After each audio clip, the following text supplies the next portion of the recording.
the empire that ruled the world.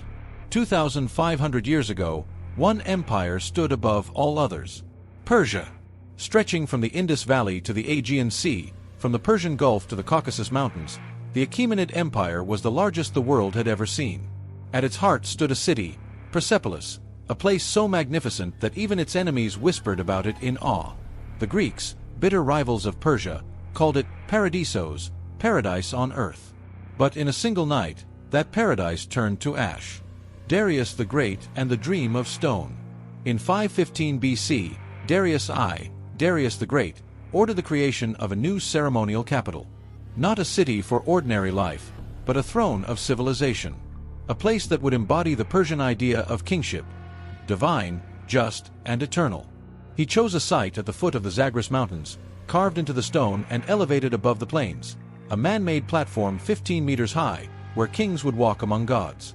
This would be Persepolis, the jewel of the East. Persepolis wasn't just a city.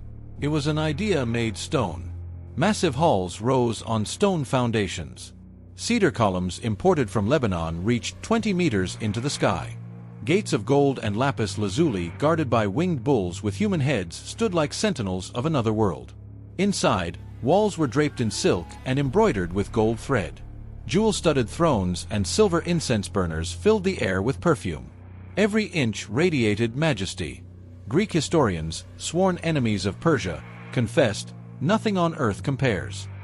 A new kind of empire. Unlike other empires of the time, Persia did not rule with an iron fist. Cyrus the Great, the founder, had a vision of unity.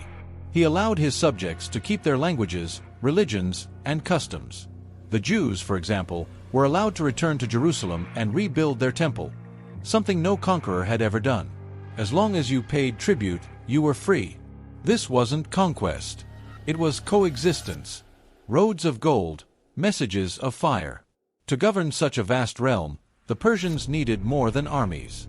They built the Royal Road, a 1,500-mile highway that connected Persepolis to Sardis near the Mediterranean. Along it rode the king's couriers, men who could deliver messages across the empire in mere days. As Herodotus wrote, "Neither snow, nor rain, nor heat, nor darkness of night stays these couriers from their swift completion of their appointed rounds." This was the first true communication network, centuries before the Romans, millennia before the Internet. A tapestry of nations. At its height, the Persian Empire was home to over 70 different ethnic groups. At Persepolis, the annual tribute ceremony brought them all together. Delegations from India, Ethiopia, Arabia, Egypt, Lydia, Babylon, and more climbed the great staircases bearing gifts, gold, ivory, spices, textiles, even exotic animals. Each carving on those walls tells a story of a people who belonged, not by race or religion, but by allegiance to the crown. Persepolis was not just Persian. It was global. The fall begins. But no empire is eternal. In 334 BC, a 22-year-old Macedonian king crossed the Hellespont with one ambition, to destroy Persia. His name? Alexander. With a small but disciplined army, Alexander tore through Asia Minor and defeated the Persian forces in 3 decisive battles: Granicus, Issus, and Gaugamela. By 331 BC, the last king of Persia, Darius III, was dead, betrayed by his own satraps. The empire was shattered. The march to Persepolis. In late 330 BC, Alexander entered Persepolis. He had won the war. Yet what followed was not the act of a conqueror, but of a destroyer. Despite the surrender of the city, Alexander allowed his men to loot its treasures. Gold, silver, art, generations of Persian wealth were carried off. And then, one night, something unthinkable happened. Fire and vengeance. According to Greek historians, Alexander, drunk at a banquet, was persuaded by a courtesan named Thais to exact revenge for the Persian invasion of Greece 150 years earlier. In that intoxicated moment, he gave the order. Burn Persepolis. Flames engulfed the palaces. Cedar roofs became infernos.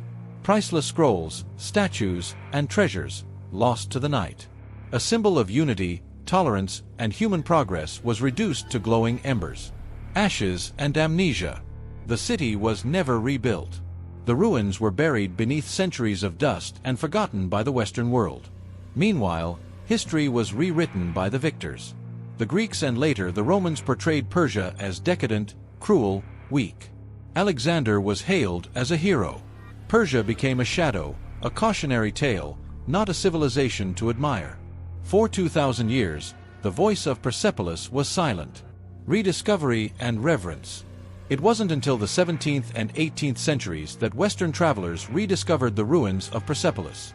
Carvings of tribute-bearers, winged bulls, and royal processions emerged from the sand.